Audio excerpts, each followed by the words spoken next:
tied for player of the game points at 3 apiece. They're alone there too. It's just those two. So one of them is going to come out on top in the series. Not necessarily in player of the game points, though. There can only be one POG champ, and we'll see who's going to get the honors here in this one. Apex and Envy in the mix. Lissandra banned away again. No Aurelia this time for Seraph. And we'll see if Envy cares about the Jarvan after all. Yeah, and we've been seeing these slower games, too. So things like Aurelia have actually been pretty good because these slow games allow you to hit break points for your items where you're able to go after the AD carry. We saw before, I believe, Seraph even used his Youmuu's Ghostblade in game 1 to ever kill anybody or even against anybody. It was to kill the AD carry because you already had 2-3 items. No Vladimir on the table either. Apex not allowed to play this one. Looks like we're seeing a lot of red side Vladimir bans now at this point of the stage. Nidalee banned away by Proxen once again. Does not want to give that one over. And another Rise ban here for Apex this time around. So the Maokai is the one that slips through the cracks right now from Apex. Well, but Ray's been happy to play against it with things like Trundle and things like Fizz, exactly. Fizz was the counter to Maokai for the longest time. And even though they had banned it before, Maokai did get nerfed in 6.11. Less regen and pre-level 9, a longer cooldown on his Q, the Arcane Smash. And which you do feel a lot. Definitely matters in the lane matchups there. Rek'Sai actually the final ban here, not letting Shrimp get that one. 2 jungle bans. Interesting. That means first pick Swain's up for Keen, and I would lock that. I think it's a really good pick here. They could pinch the jungle, though, go for something like Elise, but I think that this is the smart pick, so yep, they're going to go for the Swain. Elise, Caitlyn, in terms of trying to take things away that Apex normally plays. I'm sure there's other great options as well, but that's the first thing that came to me in terms of denial picks, if that's even what you want to play. What's funny is decided. Azir got a slight nerf, now not showing up at all. He wasn't all that popular before anyway. Like, I don't remember what his popularity was in 6.10, but I don't think it was super high. I can check it right now. Yes, you can. I'm actually watching over your shoulder. He was 79%. Okay, so reasonably high. He was the 6th most pick ban champion on 6.10. He wasn't as popular in NA, but I guess that's my regional bias. NA is yours, man. Yeah.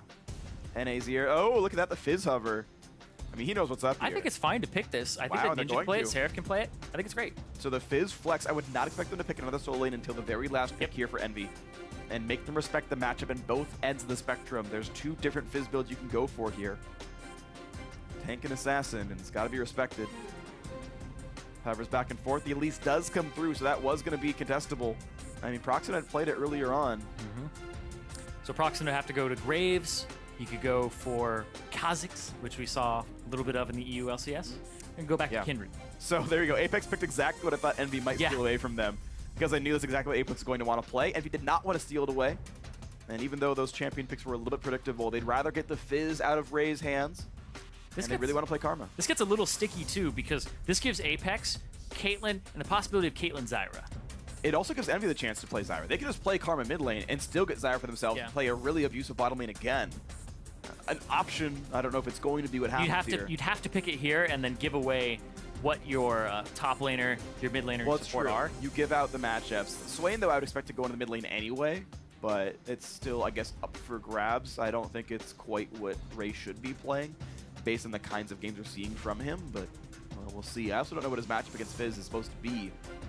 Kindred, Ezreal, actually. Kindred, oh, I forgot. Yeah, they, I guess, as we calling the champion, we're still up, and that's actually a nice pickup there. I guess you kind of wish you had it against the Jarvan. Yep. Yeah, but that's actually. That's not a thing anymore. I mean, I guess it stops the Jarvan pick from coming through because they had actually not banned it away. Right. Or, I mean, maybe it doesn't. Who knows? Sure. But I think that it's something that you would shy away from once you saw the Kindred, especially since you've already locked in the Swain. You won't guarantee yourself a Zillion either. It was up for options, then I guess it still can be in some levels here. Ezreal coming through for a lot, a very, very safe backliner. Does not want to go back for the server that he played the rest of the series, so something new for him, but it's 3 straight Caitlyn games for Apollo, as he hovers Jinx for no apparent reason, and we figure out what the lineup's going to be. Jax and Braum are going to be the picks here, so Jax into an expected Fizz, though that could be flexed around, and another Braum game for Expansion. This makes, by the way, the 6th unique champion pick for Ray in 8 games. He's doubled up on Echo, and he's doubled up on Fizz. And now Jax coming through to be the carry. Like, Special seems to be able to just want, or I guess not be able to, but he always seems to want the Braum over everything else. Yeah. The Braum is the champion that he is going to gravitate towards every time, and looks like the final pick there is EnVyUs for the mid lane to stop Swain from getting in and have a little bit of range on him. So we'll see how that one works out, because I've seen it go both ways. If you're able to actually land the never move onto EnVyUs, you can really punish him. Yeah, and EnVyUs is actually pretty awkward into Jax as well. He pretty much always has agency in dodging your Q, and then landing his counter-strike stun, he stops your ultimate, as well as the the EnVyUs loses the Glacial Storm. So some parts of this matchup are definitely going to be rough, but still, EnVyUs definitely a very respectable champion. It's a solid sort of zone control champion with double marksman behind and Karma for some extra shielding. If EnVyUs can play a slightly longer team fight and kite out the Swain properly, this could look very good for the red team here. But Ray, it's in his hands to be the hard carry. He's got a Jax. He's probably going to get a Rift Herald. Yeah, if he gets the Rift Herald, then that's really big. They've given it over to him every single time. Every game that they've won, they've had a Rift Herald. Yeah, they did, however, lose one game with Rift Herald. They lost the Shen game with it, so it's no longer 100% correlation. But either way, certainly a strong team. Both these squads are. Make sure to send your Twitter votes to us at LoL eSports, hashtag APX win or hashtag EnVyWin for which team it's going to be. And honestly, this is going to be such a very good match. Jax versus Fizz, the top lane matchup. The two top of the scoreboard player of the game top laners here, Ray and Seraph, are so good at the game. The almost sort of the ones leading the charge to make their teams win. And now in game 3, the last game of the night to win the match. Here it is, Apex versus Envy. Who's going to remain undefeated? It's the clash of the top lane titans. And it's funny because Seraph really leads his team into battle, whereas Ray is kind of like, give me everything, and I'm going to go do this myself. You can draft around me, you can give me Rift Herald, everything like that, and he's just going to go run off, do his split push thing, assassinate one person, do his job. So it's kind of one-man army versus the general at that point. That's true. Seraph, this matchup is something that I am not familiar with at all, especially since I haven't been seeing much Jax. A lot of people are playing the Ignite top laners again, where they have even like Hecarim and stuff like that. Right. But yes, the Fizz having that summoner spell over the Jax is something that you can't underestimate, because Ignite will do a lot of damage to him and could be the breaking point, because you don't always expect Fizz's W to do that much damage with an Ignite. Very true. Right now, though, gold lead for Ray. He learned W and killed the Trinket Ward from Seraph, so padding the stats some more. But also, Hakuho earning plenty from Spell Thieves and Bandit. And here's the recall. Looks like Apex wants to get themselves into a lane swap situation, but the same here coming in for Envy. Look at this. All the players started and faked their recalls. Lod and Hakuho will be heading down to the bot lane, and it will be a lane swap here, which I gotta say, I think is to the advantage of Apex, because I don't know if I let Caitlyn Braum and Ezreal Karma. I feel like Apex Special will get poked out. Yes. But I could be wrong in my assessment. Yeah, it's definitely the poke lane there. When you have these two skill shots coming through from the Karma and the Ezreal, if they're able to make contact, you don't have any sustain. You don't really have any way to return fire. And it's kind of reliant on the long cooldown of the Winter's Bite from X Special. So Seraph gonna walk up here, speaking of Winter's Bite. And gets spotted out. He did not learn Playful Trickster, by the way. He's actually got the Seastone Trident, so Ignite, the damage is there, and Seraph does not have Flash, by the way. So the Flash follow is in, the heal, and the first blood comes through. Here's Nicely Moxin. done. Yeah, X Special's dead, but you know what? That's where you say hashtag worth right there. 400 gold in the pockets of Apollo. Yeah, because he doesn't have the Flash, he has the Ignite. Seraph used his Ignite there as well. Help get the And kill. Proxen is actually coming up here, though. You can do this as Kindred, but he doesn't have red buff. No It's actually sums gonna on be a long Apollo, chase. though. He's Apollo's got slows. already low. Yeah, this could be an easy kill. Apollo's trying to kite away. Oh, just kidding. There's too much damage. Proxen has to run back away, and the teleport actually does get completed. Keen now in a really bad spot. He will flash away and stay alive, but that's 2 summoners down for the Swain. Yeah, Hakuho with the roam and the exhaust to get the flash and the ghost out of Keen. Coming up from the bottom lane, especially since it's a lane swap, you have some time, and you know that the top side, because X Special was killed, you have so much time as a support to do whatever you want, because that lane is not going to get pushed up. And that was actually kind of bad timing by Proxen, because Apollo hit level 2 and learned... If he had flashed, you would have taken that. Nice. Just barely. But yeah, Apollo hit level 2 and learned his 90 caliber net, which gave him the distance, gave him the slow, gave him the headshot, and then chunked out Proxen. Otherwise, Proxen would have been able to kind of head him off at the pass, and the TPs would have tried to make the difference there. Gotta kind of Move away. Oh, Scumbag Apollo didn't give the CS over to Xpecial. So Xpecial actually is 3.5 minutes in and still has not been able to use a Relic Shield stack. He just got back to lane now and is sadly not earning any extra gold, whereas Hakuho is just kind of rolling in dough. It's actually kind of interesting right now because Keen is far up in this lane, and you can even see right now, Hakuho is not deciding to do it. But Hakuho could totally come up through the jungle and go after the no summoner spell Swain. There's no wards in the bot side, and they didn't see where he was backing. So Flash Karma is a guaranteed Flash Frost, from Ninja. So yeah, I mean that is a guaranteed kill if Keen keeps playing this aggressively. Yeah, because Keen was playing aggressive because Shrimp was coming up, but Ninja Nice. interrupts it, and they give over the gold to Jax. And Ray will get to freeze this. Completely expected. Oh no, he sees that they're coming down. He saw that Seraph is in the bot lane and know that his TP list was going to stay down there and shoves the wave. So you see this ward that's right by where the Krugs are? And above Krugs in the top of the map, exactly. yeah. We're seeing that mirrored on both sides, and that's the ward that tells the top laner who's coming, and do you push the wave or do you freeze it? Because if you push the wave when it's the AD carry and support, and hold on, we'll talk about that in a second, because Keen has no summoner. Keen is donezo. Stun's going to land. There's the E as well. Goodbye, Frostbite, and Proxen gets himself the kill. 2-0 start for this kid, or the beneficiary. No stacks, though. Gotta call his target. He marked Shrimp, and he's killed 2 people so far. And normally you do start with a jungler, but yeah, summonerless mid laner, like that's just almost obvious at all times. And it's changed, so it's 15 seconds less between marking people. It used to be 90, now it's 75.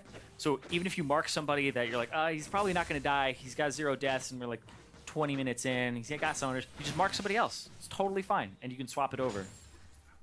Yeah, well, not the case right now. He didn't get the mark, and that means that Proxen's slightly weaker than he would otherwise be. But still, 2 kills.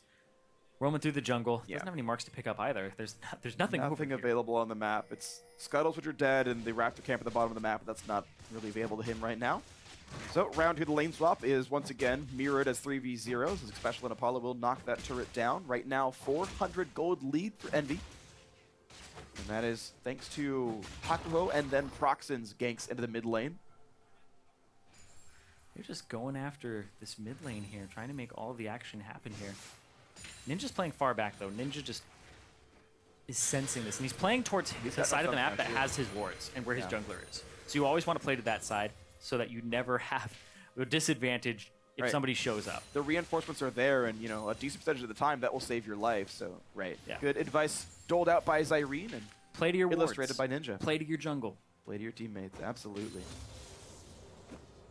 And that's not just playing DJ Sona. I mean, that's really Ooh. Rift Herald. And he's going to get this one. Should be not too big of an issue. You give it to Seraph. 100% give it to Seraph. It will be a trade, though. Rift Herald will go over, but so will the Ocean Drake.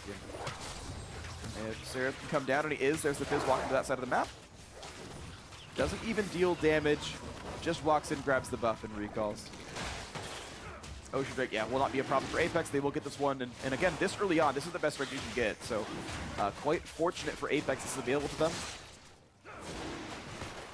And like before, we had the team that started the lane swap with a dual lane on the bot side, did not take that Drake in the first round of the swap. And I actually wonder if teams will start to make that choice once they realize how good early Ocean is, or if it's just really not tenable based on how the lane swaps play out. Yeah, I think based on the Drake, you make the call. If it's like Infernal or something, maybe you do. Because teams really value that one. Right. Or Mountain, but we haven't seen those be any of the starting ones in the series.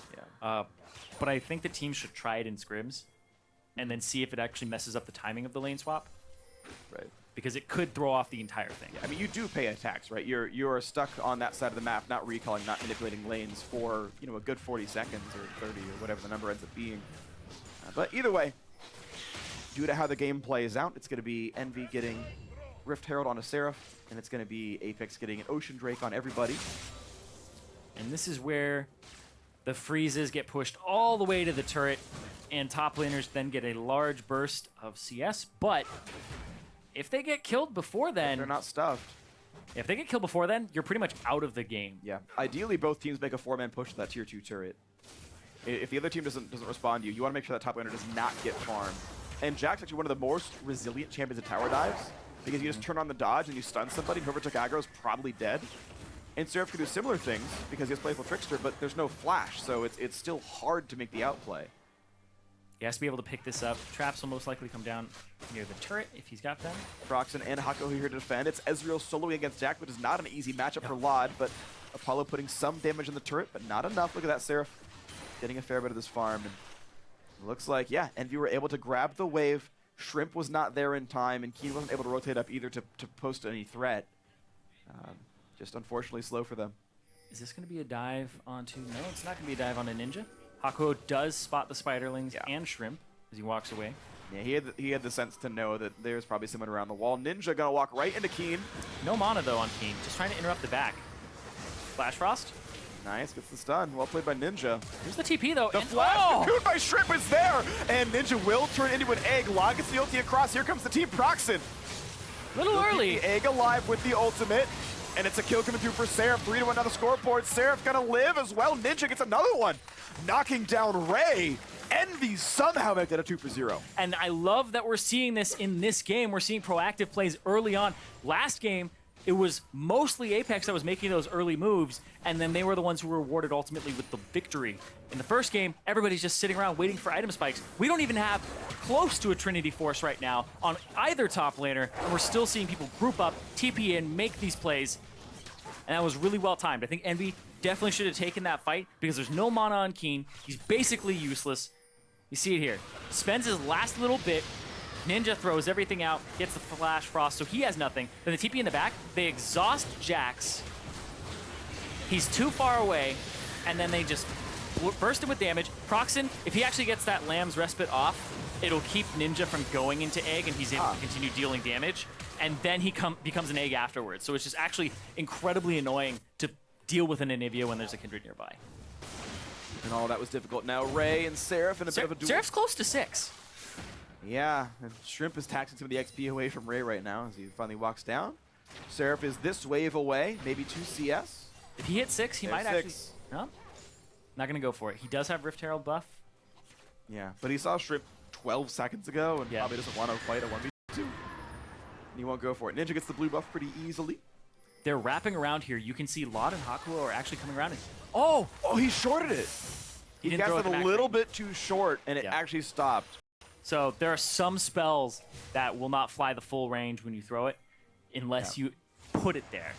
He put it right on top of him, and goes a little short.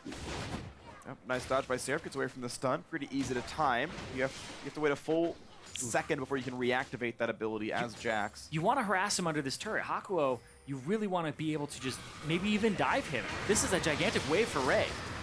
Ninja forcing Keen away from him. Both these players have a low cooldown ultimate, so they can kind of trade constantly. But it looks like Keen was getting slightly better trades out of this one, thanks to the sustain. But Ninja up a solid 23 minions is not going to fall away from this lane easily. It's a good pick. I like the Anivia that we're seeing here into Swain and those low mobility mid laners like the Vladimir. Try to keep them away. We saw it from Immortals versus Vladimir as well. Yeah, I think it's definitely a good choice. Stylistically, it makes a lot of sense. Ninja clears the wave, no big problem. 100 CS for him, 12 minutes in. And just a sizable lead. The completed Rod of Aegis already stacking, already 2 stacks on it. Keen still does not have that item for himself, and that lead will grow. So there are some choices that are being made here across the map. Proxen comes up top, sits in this bush, waiting for Seraph and Ray to actually make contact with each other, but they gave up farm on Seraph for farm on LoD because he's the one who caught the bot wave. So they're just really looking for some type of advantage in this top lane, and they're playing to Seraph on EnVy's side. And Ray sniffs out the fact that might happen to him and just makes a simple recall. It does give the option to a freeze to Seraph, though, which means that top lane matchup is going to get a little bit worse for him. Well, the thing is, if they take Ray and they put him on the bot side now, he picks up this gigantic wave. Still hitting top. But they're going to put him top again. Lane. Which so I don't think it's right. You do nothing in this top lane for the next minute and a half from Ray. I think it's them playing for the Drake, though. Both teleports coming up very soon, and allocating your teleport to the top lane means that you are allowed to teleport to the bot with the rest of your lane already on that side of the map. So the posturing is for the neutral objective. They don't have TP. It's up soonish, though. Yeah. Something Proxen's 12 right away. They had the timer regardless, and looks like it's not going to be an issue at all. No chance to steal, and first strike of the game for EnVy. Cloud, out of combat movement speed. Thank you very much. Plus the next 15. one's Ocean.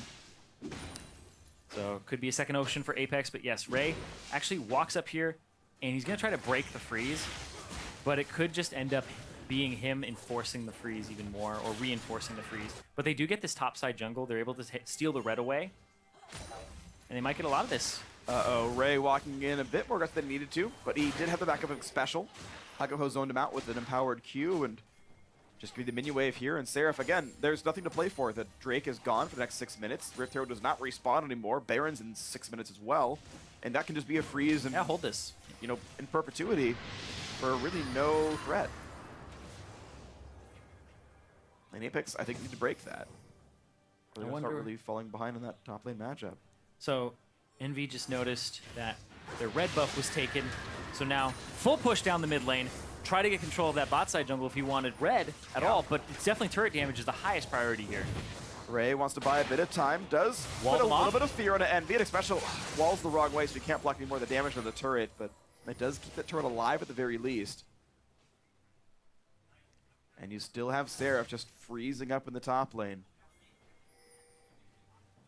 Rift Herald on for another 12 minutes or so, and happy just to play a nice, patient game. And we're seeing it go back to that, but look at this special. And Ninja got in range in time, pops the wall, and it means that he had to flash over it. I think this is actually quite smart here from Envy. You should be grouping up in this mid lane. Anivia is just such great siege potential, and you really have to answer it with the Caitlyn. Swain's going to be in a side lane with no TP, so you can just keep grouping up mid, and Apollo's really the one with the wave clear on the team. Right. The only good wave clear at all. I mean, he has some. You throw out a Q. Yeah, neither is great at it, honestly. You throw out a Q, and that's a single target thing because it swaps targets, and you can walk up with your R. Yeah, but you always risk getting walled off and getting evaporated by all the damage you can put through. So yeah, some risks here for Apex for certain. Keen will play the side lane right now. Yeah, I'm a little worried about the siege from Apex as it moves forward because they're pretty much, you have to catch somebody, you have to go in, whether it's a cocoon or you're landing and never move. Well, if you know anything, though, Ray's going to eventually just win the top lane matchup, and that's not going to be about siege, it's going to be about answering Ray. So it's already happening. Yeah, there's a really good chance. The freeze is broken, Seraph pushing the top lane in. Plenty of time to react, and the blue buff will go to Proxin. He had to smite that one away. They did not go to their optimal teammate of Ninja, who I want to commend, by the way, for going Morella Namicon second. He's against Swain, and on Killer Assist, you get 20% of your mana back, and having a giant mana pool with a Rod of Ages is going to be nice for him. Oh, man. Ray has a blue buff. I think he just soloed it while his team was fighting on the right-hand side. Yeah, because... Yeah, Proxim walks in and goes, hey, wait, that's gone. Yeah, Keen's on the bot side of the map, so he's not going to get the blue buff. So I guess Ray's like, it's either me taking it or Proxin. Right, and I choose my team. And now Ray's in a bad spot, dodging away from some of the damage, jumps over the wall. Proxim does the same thing, and Seraph will join him soon. Mark is on, doing a fair bit of damage, but Ray will survive. He ulted late. I think he forgot that it gives you resists, but survives the encounter. Shrimp is going to help keep him alive, but Seraph could probably dive him. Yeah, with the ulti. That's the worry here. So Special is walking up. Bot lane is having, it's basically Keen versus the bot lane of Envy. So Ray's going to have to pick this up.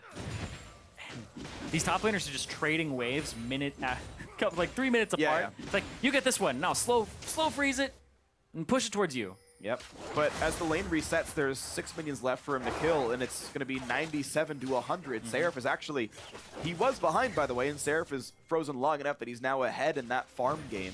Yeah, I was actually surprised that Seraph didn't try to make something happen. Shark He has Trinity. onto Apollo, the jump over the wall, not quite enough damage dealt though. Apollo burned flash to stay alive. As Hako kites away from the Braum.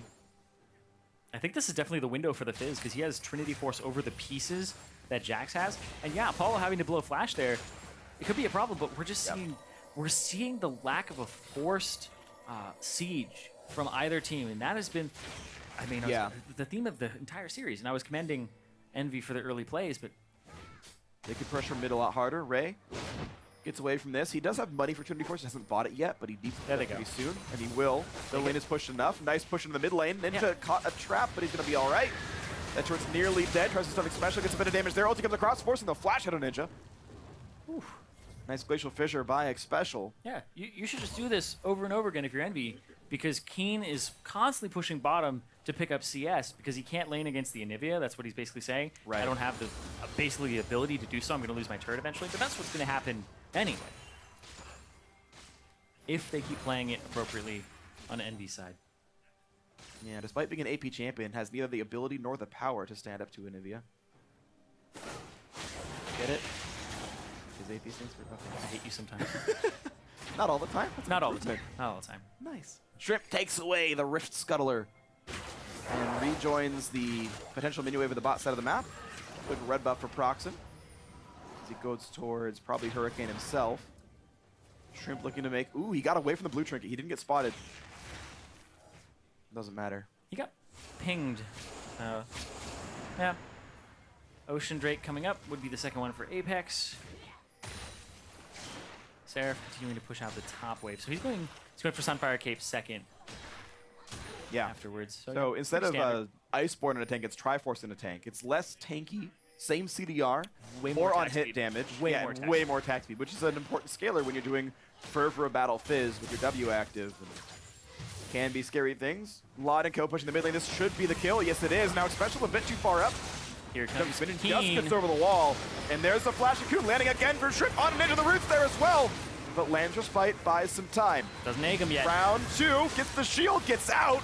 And it is okay. Oh, Ray! In the back lane goes Ray. He wants this fight. He's going towards Proxy, who's not out Landra's fight, but he's getting rooted up. Taking a lot of damage, goes down to Lod. And now the front line goes Shrimp, jumps away from the bunny. Apollo gets a kill. Special holding up the front line with a shield in this one, but it still will be the pickup.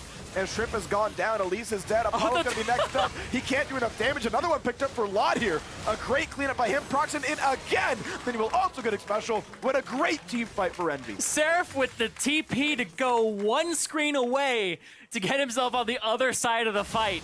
That was just fantastic. Clean ace there, except for Ninja going down. So the 5 for 1. And the 4 members left are just going to push down the mid here and just make it an even better siege situation. I don't think you TP to this. You're either going to die or it's going to die. So Ray TP's in and nothing happens. So he misses a 4.5 minute cooldown here and just kills off some minions. Oh, man. Yep. Flash, Cocoon, sets up the fight. Great chain CC there. But that's the whole into point. The Glacial Storm. Look at this. How do you run through that? That's the whole point of that combination. And then Raid just tries to jump through, gets the egg, but then a lot of damage from Kindred and Lot ends up getting the counter kill. And then they're like, okay, we have to retreat. Oh, it's the... Okay, I guess Apollo has no flash. It's the zoning TP. It gets the other side, so they can't reinforce Apollo. And then Seraph and Proxen both come from pincers. And I talked about his TP flanks. Usually they're a map across the entire map. Not a screen. Not quite so much, but you know, he made it. But it was good. It was good. It was good. And now Envy with a huge lead here, 6,000 gold up in an attempt at Baron, which they will kill fast. Yeah, and before it's contested, the TP, I love it because Fizz's mobility moves are also his damage, so he wouldn't have shown up with as much damage if he'd kind of playful trickster towards the fight. So it's a really good choice. And yes, the Baron going over to Envy. They've blown this game wide open, 7,000 gold advantage, and Ocean Drake's just kind of been sitting there, I guess? No. No, it hasn't fought yet. It's... hold on, we're checking to see what's going on here. Yeah, they're still just on that first Ocean Drake as Apex. Envy have one. Envy got it. Oh, okay, so we missed it out. Yeah, Envy managed to pick up their first Ocean Drake during the replay, so move that one forward. Next one up is Mountain, which with the amount of map control Envy has should be pretty solid for them. And Envy looking to make this a series win and extend their record to 3-0 in matches. One of the less likely great teams in North American LCS, but taking down 3 opponents is solid. Said it day one, my dark horse. Yeah. But yeah, I think that Envy, when what we were seeing from Renegades near the end with 3 members of the squad, Seraph, Ninja, and Hakuo, like Hakuo looked like he had the makings of being a really good support. Ninja, you know, we always knew that he was kind of good and he had the potential to be good in his champion pool. He was never really one style. And then Seraph has just developed into a great talent in the top lane. Yeah. I'm constantly impressed by him. And you might be again, he's starting to push down Ray, who had normally been the king of one-on-one top lanes. This time around, having a much harder time of it. Had bested Quas and Darshan before, and now Seraph, outside of a couple of really good glimmers from Ray and some nice plays, Seraph seems to be at least his equal, and now leading his team to victory. And a strong game here in the third of the set. That will be the 6th turret kill of the game for Envy. 3,400 gold lead thanks to Baron and the work they've done with it. And we even have one person wearing the Runic Blessing, I think. The one where you get longer buff durations, because plus 31 seconds in the top right corner. That's what that golden plus 31 means, is someone's got extra buff duration. Yep. Baron currently lasts 3 minutes and 30 seconds, and with that, it's 4 minutes and 1 second. It's that middle tree, second tier, all the way to the left. Yeah. Right. First keystone, I guess, because they're all kind of keystone. I don't think we called them keystones. Maybe we do. Well, they're not the final keystones, I guess. Right, I know, but I don't know the official nomenclature we have for them. I don't know what the designers called them when they were designing them. They used to say gold medal masteries because the idea of a one-pointer like midway through the tree, what they used to say like way back in the day. They're the one-point wonders, man. Yeah, that's also just a nice one to say. Either way, though, feeling pretty solid now for Envy.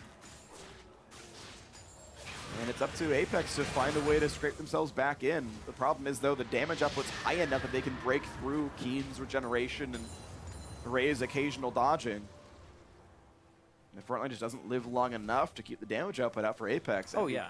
And still pushing through. A lot of these guys are actually going to stay a little bit away. So the Lamb's Respite is most likely always going to be on the EnVyUs as long as Proxen's in range to do so before the egg gets popped. Right. And Proxen rocking the 100% kill participation right now from the early game where he got that kill. Almost died, but he's been playing really well, and Keen might be dead. He's probably going to be no good summoner heal and does stay alive, limping away with almost no health left. Rough road ahead for Apex. Baron National left up on the EnVyUs. It's Ninja who got it. Flash in from low. Sorry, jump over the wall. Yeah, a bit aggressive there, but a wall comes up, and that's going to actually make things really bad for this poor Elise. And yeah, that's going to be Shrimp going down. Nice, could picked up the turret as well. And Envy can choose to keep going. But will they? Baron buff times out now on Ninja. Inhibitor open, 5v4. Keen has the health bar again. Proxen low, gets away from the root. And they are staying on the top inhibitor. A lot putting in the damage. And they take it down as well, so. I love how Ray's just on the other side of the map split pushing right now. I got to get an advantage over this guy.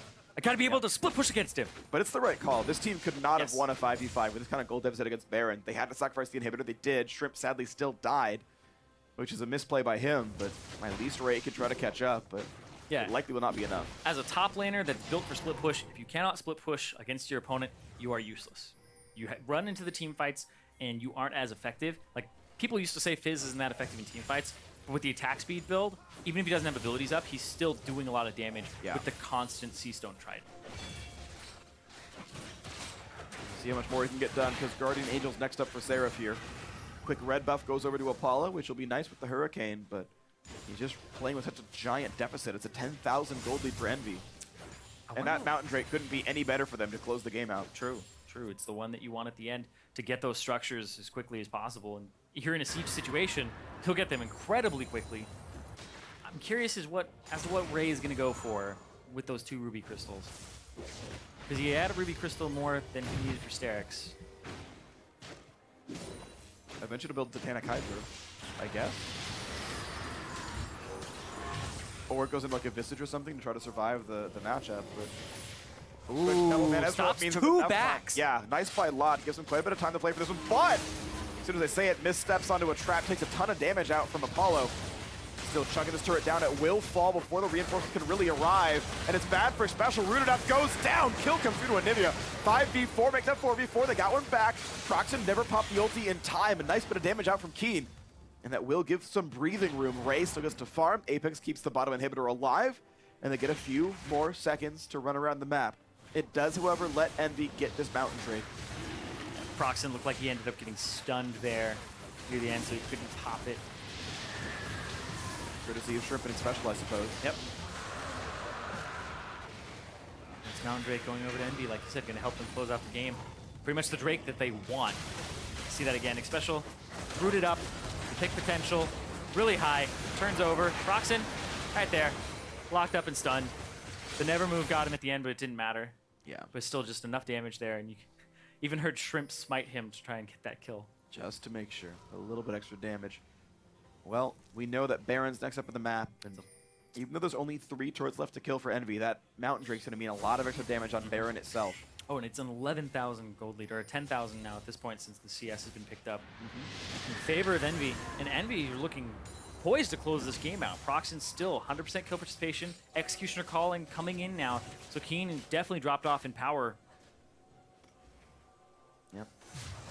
And thanks to Baron Nashor having 120 armor and 70 magic resist, it actually is more like WOD does 20% extra damage thanks to Mountain Drake, and quite a lot out of Ninja as well. Look how fast it evaporates. It's gone already. No chance at a steal.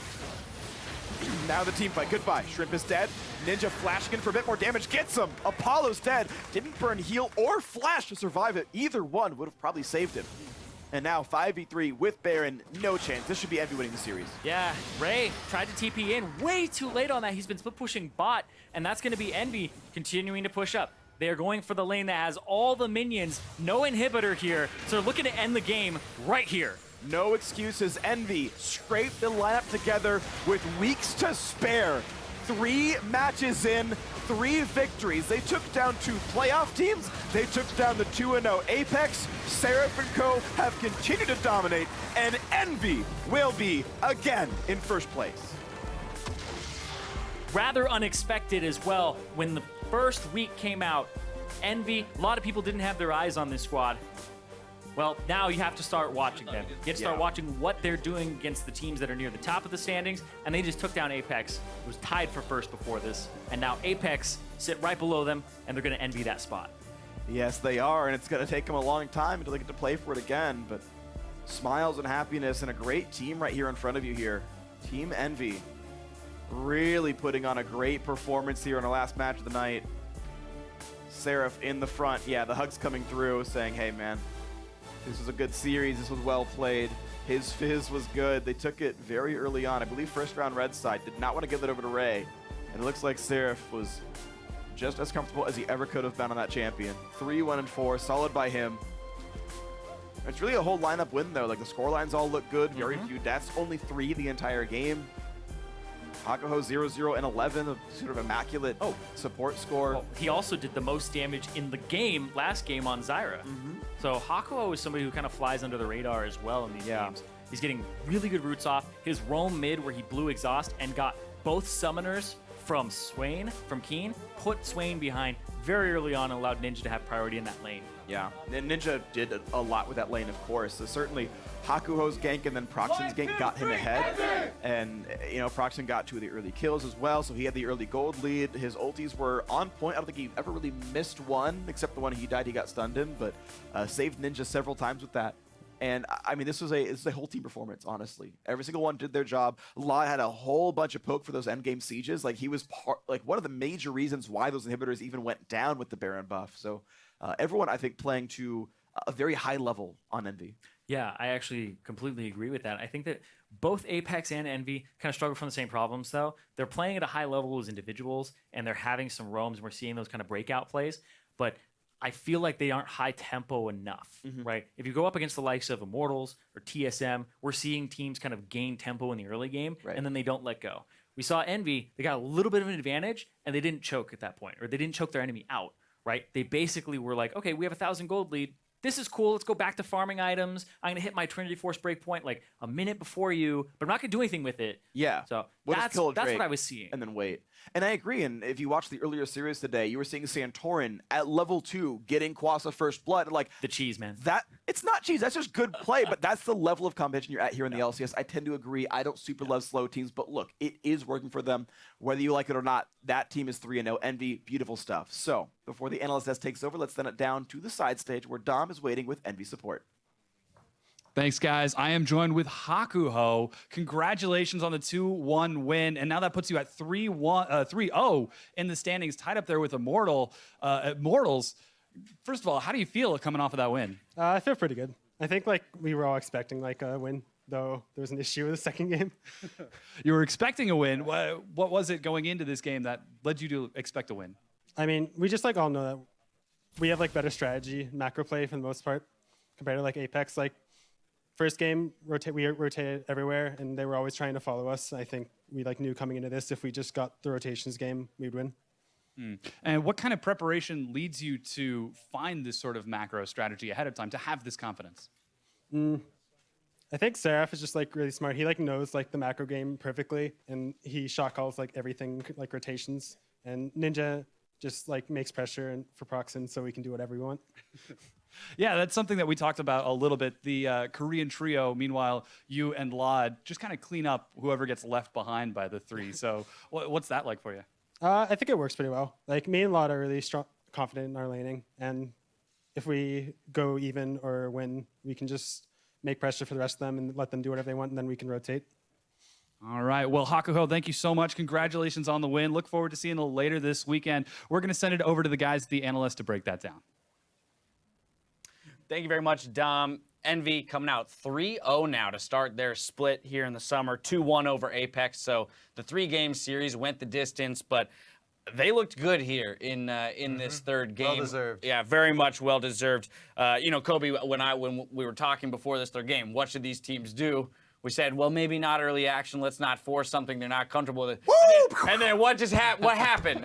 We had like 3 level 1 fights across the map. We had Proxen picking up 2 early kills, and then you know, carrying that throughout the game, almost hitting that 100% kill participation, except for 1 kill that got away in the end. But overall, a relatively active early game here, so kind of switching things up. And then, of course, we saw the game really blow open at that 20-minute mark.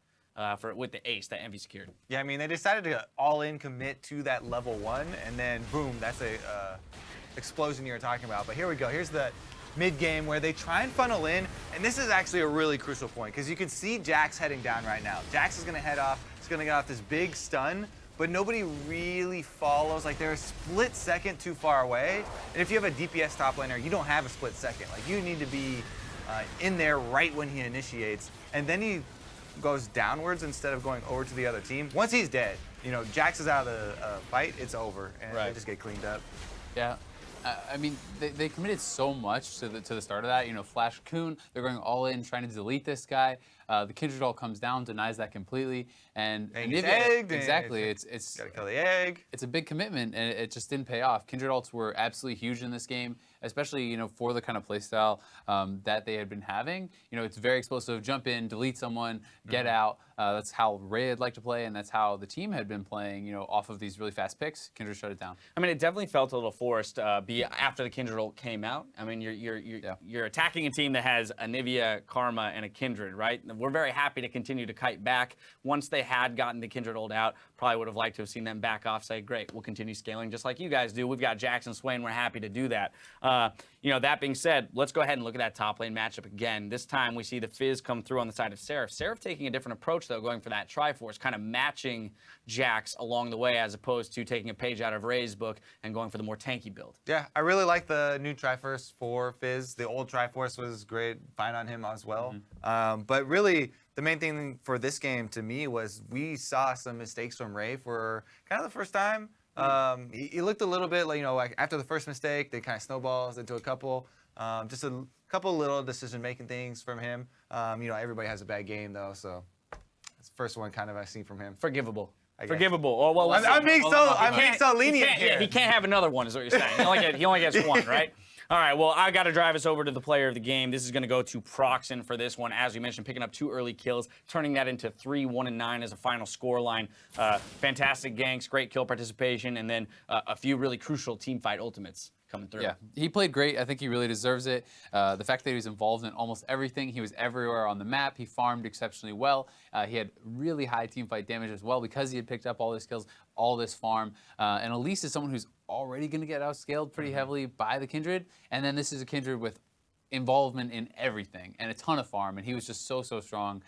Really came out big for his team. Yeah, I mean, it looked like this was pre-nerf Kindred. You know, plenty of damage, got all the early ganks off, plus utility for later. What do you guys feel about these teams in terms of like assessing their power level? We've now seen, you know, 3 series out of them. This was a rather close series. We, you know, for new teams, didn't maybe have a ton of expectations of them coming in, but they're continuing to impress. And even in the loss today, Apex extended the series, right? So what are our thoughts about these 2 newcomers? I mean, I said it before, but like, I really noticed the difference in teams that have a very strong leader. And, you know, not just shot caller, like every team's got people feeding information, and somebody makes a decision. Oh, that's the shot caller. But actual leadership qualities, and Seraph does have that, and it's really cool to see his growth over the years that he's been in North America. And now he is this top lane shot caller and leader, and so he's able to really manipulate the side lanes really well. And you rarely see them get behind on the side wave manipulation. I just think it's such a huge win for Envy because after the first week, it's like, great, they're 2-0. They beat 2 teams that were 0-2. Right. Now they took out another team at the top of the tables who, by the way, beat the defending champions. So they're really kind of like putting themselves out there. And this is a team that I don't think had high expectations for themselves. Now taking down another top contender shows that these guys are here to compete, and they're going to be a serious challenge for anyone who goes up against them. Yeah, very big, very meaningful victory for Envy today. Now, of course, let's take a look at the updated standings following tonight's matches. With their wins tonight, Envy and Immortals are kings of the hill with 3 wins each, and with a chance to grab a share of first place tomorrow, sits TSM at 2-0. Alone in 4th is now APX, and the 1-1 Cloud9 and Echo Fox make up the middle of the pack with the winless Counterlogic Gaming, Liquid, Phoenix One, and Energy falling to the bottom of the standings. Tomorrow, though, make sure to be aware of all the action happening on both of our streams. On NALCS 1, look out for CLG and Liquid, followed by Phoenix 1 and Cloud9. NALCS 2 brings the heat with Energy Esports taking on Echo Fox, followed by TSM and Apex in the second series. And on Sunday, don't miss out on some key matches, including Immortals versus TSM and the defending champions CLG taking on Cloud9. That's a couple really old school matches I can't wait to see here. But I do want to talk about tomorrow's series a little bit, particular ones that you're looking out for, teams or matches. I want to see how TSM performs. They haven't even dropped a single game so far. I was going to say that. Well, now you got to come up with something. Well, while he continues to talk, you have some time to come. You got to come up with something Early else. bird catches the worm, Kobe.